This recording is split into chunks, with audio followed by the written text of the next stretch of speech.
네, 개발자가 바라본 AI 현실. 여기 거창하게 지었는데 그냥 저는 그냥 일개 6년 정도, 7년 정도 된 개발자입니다. 바로 넘어가겠습니다. 그냥 AI를 제가 한 3개월 동안 써봤어요. 3개월 동안 써봤는데 어떻게 썼냐? 이제 제가 해야 될 일이 있잖아요. 뭐 작업을 이걸 해라. 그러면 이거를 내가 구현을 어떻게 해야 되나 이걸 물어봐요. 문제 해결 요청을 때립니다. 그러면 내가 이렇게 이렇게 이렇게 구현을 하면 됩니다. 이렇게 알려줍니다.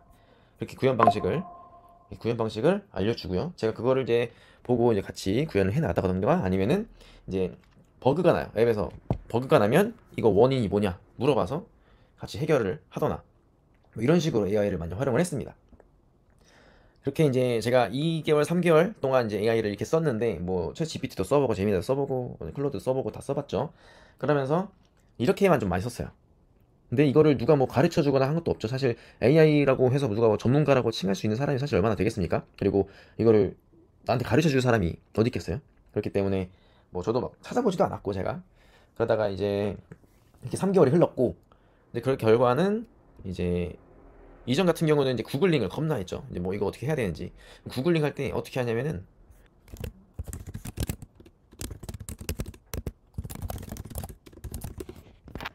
지금 한국말로 치긴 했는데 원래 영어로 치긴 합니다. 이렇게 해서 그 레딧이나 티스토리 이런 거를 막 다 검색해요.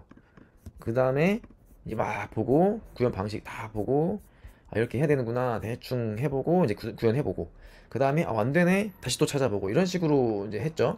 뭐 사실 여기는 잘 안 나오긴 영어로 쳐야 나오긴 하는데 스택 오버플로우 이런 거 많이 찾아보던가 그런 식으로 이제 구현을 했었죠. 그래서 구글링을 하다 보면 계속 검색해야 돼요. 그러니까 문제의 답을 찾기까지 시간이 되게 많이 됩니다. 여러 자료를 종합해야 되겠죠. 그리고 뭐 직접 구현해보고 또 안 되면 다시 또 이거 다시 구글링 돌아가고 근데 AI를 쓰면 바로 찾아줍니다. 어떻게 해보세요. 물론 그게 다 안 될 수는 있어요. 얘가 또 할루시네이션 문제가 있기 때문에 이제 그런 문제는 있지만 그래도 시간을 많이 줄였다. 검색하고 문제를 찾아서 해결하기까지 그 시간이 많이 줄었다. 할 수 있습니다. 결과적으로는 이제 더 많은 여유 시간을 줬기 때문에 저는 이제 뭐 월급 루팡을 할 수도 있고요. 아니면 뭐 개인적인 일을 또 할 수 있고, 뭐 나가서 뭐 화장실에서 그냥 똥 싸면서 릴스도 볼 수 있었고, 여러 가지를 좀 할 수 있었어요. 이것만으로 참 큰 생산성이었죠. 이거 다 써있네요. 이미 PPT 이런 걸 많이 안 해봐가지고. 아무튼 야근도 잘 안 하게 됐어요. 스트레스도 많이 줄었지만, 뭐 스트레스 많이 줄진 않았던 것 같은데, 아무튼 그 여유로워졌어요, 되게.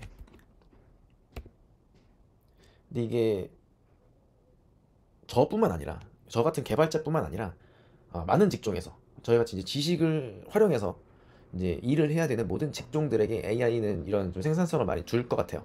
물론 그 직종이 되지 않았기 때문에 모르겠지만 그들도 필요한 지식들이 있을 거고 필요한 툴 이런 것들이 있을 거란 말이죠. 근데 그거를 어떻게 다룰지 어떻게 이 문제를 이걸 어떻게 해결할지 이런 문제 해결 과정은 누구에게나 있기 때문에 똑같은 과정을 겪을 거라고 생각합니다. 그리고 저와 같이 빠르게 그 문제를 해결할 수 있는 하나의 방법이 됐다 라고 좀 설명을 드릴 수 있을 것 같아요. 그래서 지금 제가 하려는 말도 개발자뿐만 아니라 모든 지식 산업에 종사하고 계신 모든 분들에게 필요한 말이 되지 않을까라 해서 이런 말을 하게 된 거고요. 그러다가 이제 좀 이런 의구심이 들었어요. 지금 내가 지금 AI를 잘 쓰고 있나? 라는 생각을 좀 했어요.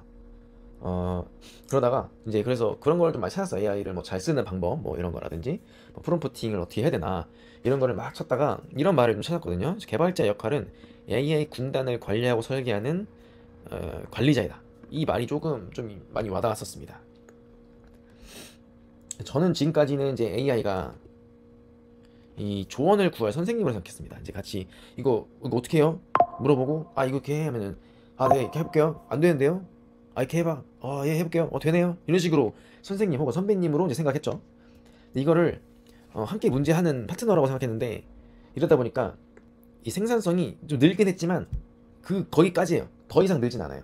왜냐면은 이 순차적으로 작업을 하기 때문이죠. 그러니까 나랑 AI랑 같이 A의 문제를 같이 하고 해결이 되면 B를 같이 해결하고 해결이 되면 C를 같이 해결했어요. 근데 이는 좀 이 생각을 하면 난 관리자고 AI를 관리하는 관리자라고 생각하면 이제 관리할 직원이라고 생각하는 거죠. 그래서 여러 AI 혹은 하나의 AI에게 동시에 업무를 분담을 할 수 있고요. 이제 얘가 이제 그 일을 해왔으면 이따위 해왔어 하면서 다시 해와 이렇게 이거 수정해서 이거 다시 해와 이런 식으로 피드백을 주고 다시 결과 보고를 받고 이런 식으로 업무를 할 수 있죠. 그러면 저는 일을 시키고 다른 일을 할 수 있습니다. 그래서 병렬 작업으로 이제 생산성을 좀 더 병렬적으로 이제 늘릴 수 있죠. 그러다 보니까 기존보다 더 좋은 생산성을 낼 수가 있습니다. 이런 내용인데, 이 개발자들의 예시를 하나 보자면, 개발자들은 물론 도태되었거나 아니면은 뭐 저도 조금 그랬긴 했는데, 뭐 개발 실력이 뛰어나고 싶은 게 목표예요. 그러니까 완벽한 코드를 짜고 싶고, 좋은 코드, 유지 보수성이 좋거나, 뭐 고성능의 알고리즘을 잘 짜던가, 아니면 뭐 어쨌든 뭐 성능적인 그런 개선 이런 거를 잘 짜거나, 아니면 UI를 진짜 잘 짜거나, 뭐 애니메이션 잘 짜거나 등등의 여러 가지 개발 실력들이 있죠. 개발 실력을 늘리고 싶고, 그 개발 실력을 늘리면 좋은 개발자, 잘하는 개발자, 그리고 잘하는 개발자는 좋은 회사에 가서 억대 연봉을 받고 이제 뭐 그 이후로는 뭐 원하는 삶을 살 수 있겠다라는 이제 모두의 그 모든 개발자들의 생각이었죠. 물론 지금도 뭐 틀린 말은 아닙니다. 저도 아직도 그런 게 중요하다고 아직은 크게 생각을 하고 있고, 근데 이제 AI가 발전을 하면서 불안함이 생겼어요.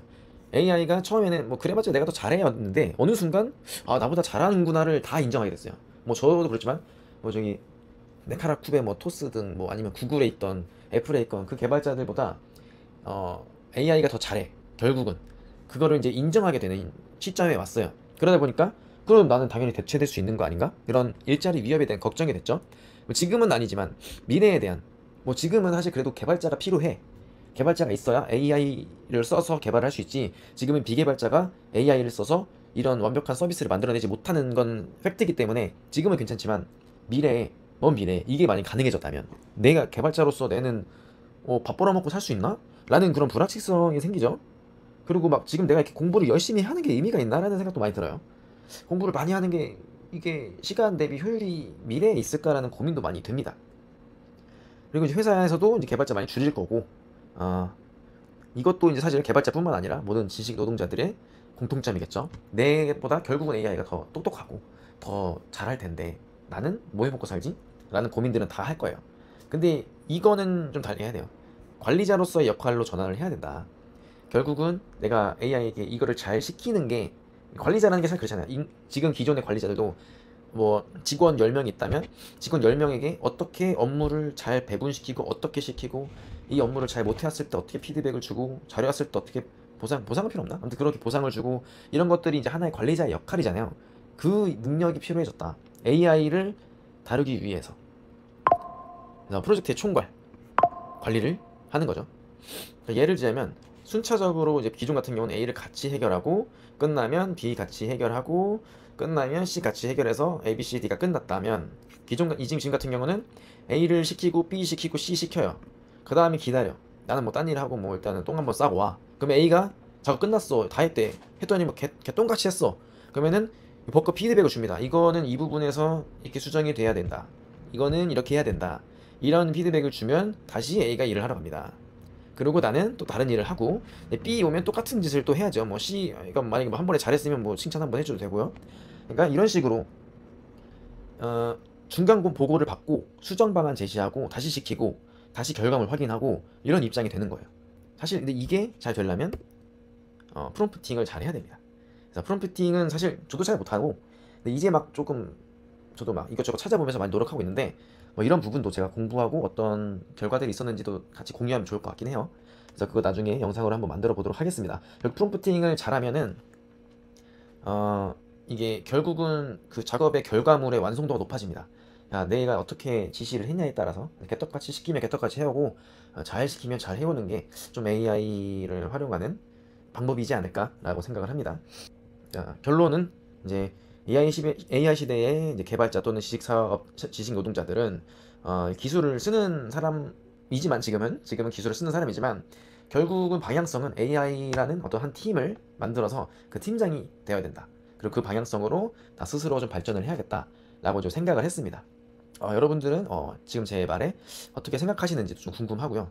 여러분들의 많은 생각, 그리고 그런 것들을 여러분의 생각이나 같이 고민할 부분, 이런 부분을 같이 얘기하면 좀 좋을 것 같습니다.